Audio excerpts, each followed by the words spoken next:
E aí pessoal, beleza? Bem-vindos a mais um vídeo do canal. E nesse vídeo a gente vai estar vendo, pessoal, como customizar um Future Builder para você estar utilizando aí nos seus projetos, né? Às vezes a gente tem que carregar alguma informação na tela, por exemplo, dados do usuário, dados do perfil do usuário, que a gente precisa carregar só uma vez. Nesse caso a gente não precisa de uma gerência de estado, assim por dizer, para ter esse carregamento, a gente não precisa usar MobX, Block, etc. Com o próprio Feature Builder, a própria funcionalidade do Flutter, a gente consegue fazer esse tipo de coisa sem ter que usar muito recurso, sem ter que usar plugin ou packages de terceiro, né? Nesse vídeo a gente vai estar vendo como customizar um Feature Builder para que seja mais ágil o jeito de você escrever o código, para que você não fique replicando o código pelo seu app todo, beleza? Bom, então vamos lá. Então, para explicar aqui o que eu fiz inicialmente, né? Eu criei uma página aqui, eu criei ela como stateful, tá? Mas vocês vão entender o porquê, depois eu explico isso. Mas é uma página normal, ela tem um scaffold, um app bar e aqui tem no body eu coloquei um padding, porque depois aqui eu vou colocar um feature builder aqui. Eu criei um model chamado post, que é da onde eu vou pegar, da API que eu vou pegar, né? É uma API fake daquela placeholder lá. Depois eu vou mostrar o URL para vocês poderem estar testando, mas o código desse projeto vai estar no GitHub também, caso vocês queiram baixar e testar. E aí eu criei aqui os maps, né, o toJSON e o fromJSON, tá? E a classe em si aqui, beleza? E aqui eu estou usando o nullSafety, tá, pessoal? Então, por isso que tá dessa maneira aqui. Ok? Aqui então tá o meu main, tá? O meu main não mudei nada, só coloquei na home o meu my home page mesmo.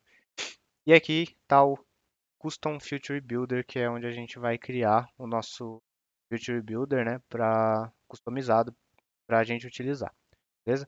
Bom, então a primeira coisa que a gente vai fazer aqui vai ser um stateless, né? Um stateless mesmo, stateless. A gente vai dar o nome de Custom Future Builder, tá? E aqui a gente vai colocar um tipo genérico nele. A gente vai colocar um T, que vai ser o tipo que a gente vai estar utilizando, né, do método Future que a gente vai retornar, beleza? Então, é basicamente isso inicialmente. Aqui ele está dando alguns erros porque a gente precisa dar import no material. Então, a gente deu import no material aqui. Aqui ele não precisa do T, né? E já tá bom assim. Beleza. Bom, a segunda parte aqui do que a gente vai precisar é realmente ter um Future Builder, né?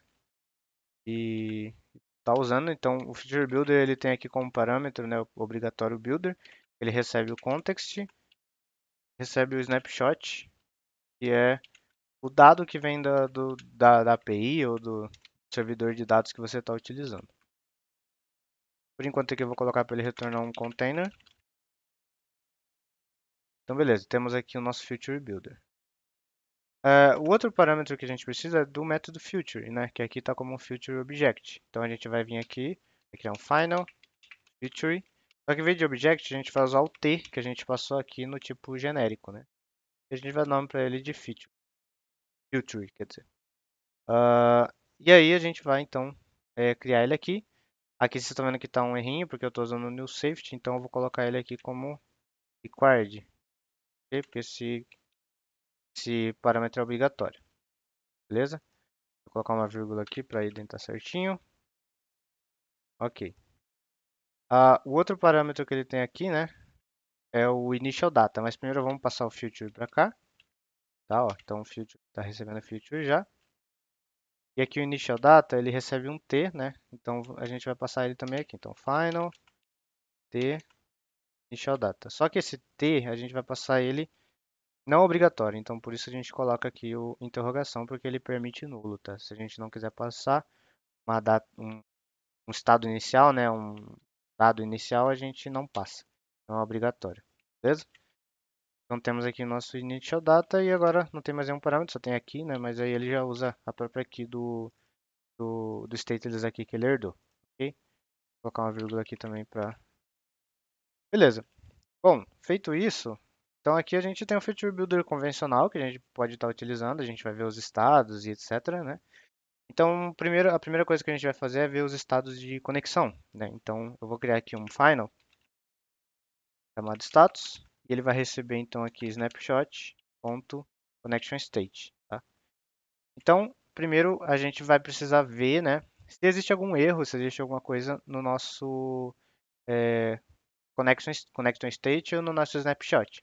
Então, a gente vai fazer aqui um if, a gente passa aqui um snapshot.hasError, né, tem algum erro? A gente vai fazer alguma coisa aqui, tá? Então, vamos já definir isso aqui, aí vocês vão ver em seguida. Beleza. Segunda coisa, a gente vai pegar, então, vai usar o status aqui, né? Então, a gente vai fazer um if e a gente vai fazer status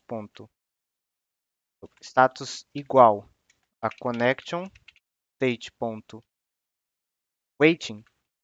Se tiver waiting, quer dizer que ele está carregando, né? E que ele está carregando, processando aí na informação. Então, a gente vai fazer aqui também alguma coisa, tá? Aqui a gente vai fazer o que agora também? Status igual connection state.done, quer dizer que ele terminou, que ele carregou. Então a gente vai fazer alguma coisa aqui também, né? Então são esses três estados que a gente precisa, beleza? Se não, ele vai retornar um container mesmo, tá? Vai retornar um container, a gente vai deixar isso aqui por padrão, ele não precisa mexer nisso agora. Então a gente vai deixar assim. Então a gente tem os nossos três estados aqui, né? Que é quando está com erro, quando está carregando e quando carregou. Então, o que que a gente vai fazer aqui para quando tem erro? A gente vai vir aqui, vai criar um final function. Essa função ela vai receber o build context, que é toda a função de builder precisa do contexto. E a gente vai passar aqui também o object, né? Vai ser o error, tá? E aqui a gente vai dar o nome de onError, beleza? Então a gente vai passar aqui no construtor, né? Aqui vocês podem ver que ele tá com errinho aqui porque eu não passei se ele é obrigatório ou não. Então eu vou colocar um ponto de interrogação aqui para simbolizar que ele não é obrigatório. Se eu não quiser passar isso aqui, eu não vou passar e ele não vai fazer nada, beleza? Então vem aqui no onError e vou fazer o seguinte: se onError for diferente de nulo, eu vou então retornar o onError. Então aqui, return onError. Ele vai passar então aqui o context, vai passar o erro que ele vai pegar do snapshot, né? Então snapshot.error. Aqui a gente vai ver um problema porque o, o erro aqui ele pode ser nulo, né? Então o que que a gente vai fazer aqui? A gente vai passar uma interrogação aqui também, beleza? E aqui a gente passa então uma exclamação, porque se ele passar daqui, né? Se ele passar do diferente do nulo, quer dizer que ele existe mesmo. A gente não precisa verificar mais. Então aqui já a gente já está tratando o caso de erro. Então se tiver erro, ele vai cair aqui e vai buildar o erro para a gente, beleza?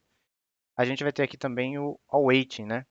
Então o que que a gente vai fazer aqui se tiver se ele estiver carregando, né? Então a gente vai fazer a mesma coisa do onError, copiar aqui, só que a diferença é que a gente não vai ter o erro, né? Vai ter o context.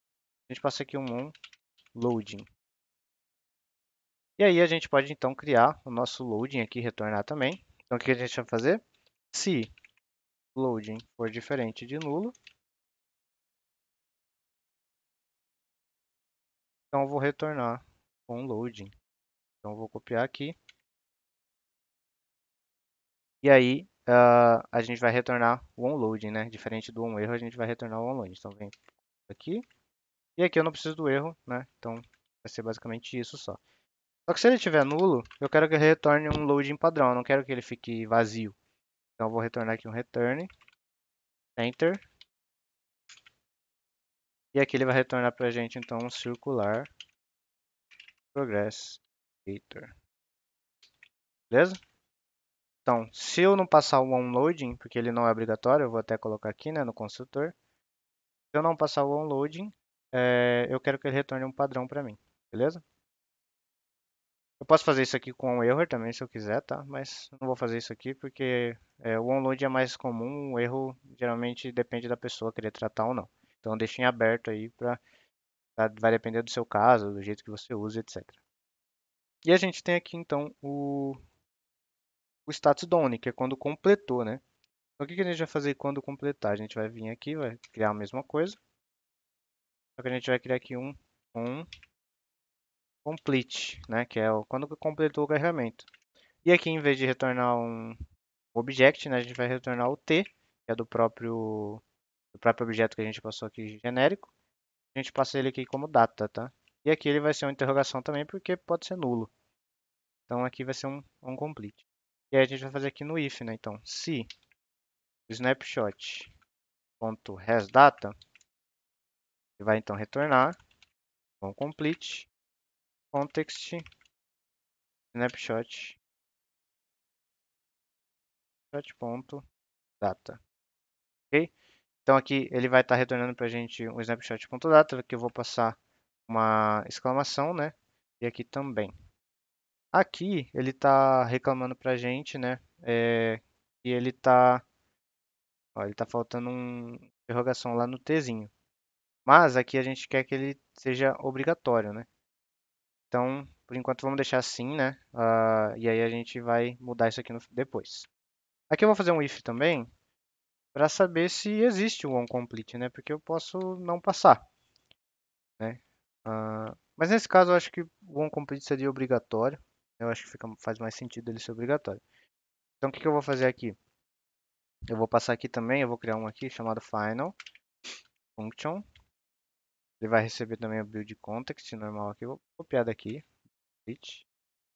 Só que eu vou criar o nome de onEmpty. E aqui eu não vou passar o data. Ok? E aqui eu vou tirar essa interrogação para ver se ele para de apontar aqui. Vamos ver, depois eu posso mudar. Então, se ele não tiver data, eu vou fazer um else. E vou fazer o que aqui? Então, eu vou retornar o onEmpty, né? Então, eu vou copiar aqui o return. E aqui vai ser o onEmpty. E aqui ele não precisa do, do snapshot, né? E aqui eu posso fazer um if também, tá, pessoal? Porque ele pode não ter o onEmpty, tá? Ou diferente de nulo. Beleza. O onComplete eu vou deixar como obrigatório, tá? Então eu vou criar eles todos aqui e eu vou deixar o onComplete como obrigatório, porque tem que estar aqui quando terminar o carregamento, pelo menos, né? E aqui então a gente tem, se ele for Stone, né? Se ele tiver a data, né? Se ele tiver o dado completo. E a gente tem aqui então o onComplete, né? E o snapshot data que a gente pode colocar então agora exclamação. Bom, beleza. Agora para tirar esse errinho que está aqui, o que a gente vai fazer? Primeiro, aqui no onComplete eu vou tirar a interrogação porque ele vai ser obrigatório, tá? Aqui no Future Builder eu vou passar o T, que eu passei lá em cima, como tipo genérico, né? E aqui embaixo eu deixo a exclamação e pronto. Agora tá tudo ok aqui, né? Vamos salvar. Ver se tem algum errinho. Tá apontando o erro. Aqui não precisa mais porque o onComplete é obrigatório. Beleza? Então, esse seria o nosso Custom Future Builder, né? Que a gente vai ter aqui, ah, se tiver erro, se tiver carregando, se tiver completo o carregamento. E aí como que a gente vai utilizar, né, isso aqui na nossa tela? Então, a primeira coisa que a gente vai fazer aqui, né, eu criei então o método getPost. Eu estou usando o DIL aqui para fazer o get. E que eu estou usando essa API fake aqui para poder pegar o dado. E aqui eu criei uma variável late, né, que ela é um future post, que eu vou passar esse método future para essa minha variável, tá? E eu vou explicar para vocês já já o porquê que eu estou fazendo isso. E a segunda coisa que a gente vai fazer, né, é criar justamente o nosso Future Builder, o nosso Custom Future Builder. Ele recebe post aqui no tipo genérico. E aí eu passo para ele o Future, a nossa variável aqui, que vem do load post. E aqui então a gente vai ter todos os status que a gente precisa. A gente vai ter o onEmpty, a gente vai ter o onComplete, o onError e o onLoading, né? Então para cada tipo aqui, para cada estado, a gente vai ter já o carregamento pronto e funcionando. Então vamos salvar aqui, né? Vamos dar um restart. E beleza, ó, ele já até mostrou ali o carregamento. Vou tirar aqui o adaptativo para vocês poderem ver. Vou dar um restart aqui. Então ele mostrou rapidinho, né? Foi coisa muito breve, mas ele carregou aqui. Se eu mudar aqui o ID aqui, né? Vou mudar para 1, vou dar um restart. Ele vai carregar outro dado. E se eu colocar aqui um que não existe, né? Tá, vou dar um restart.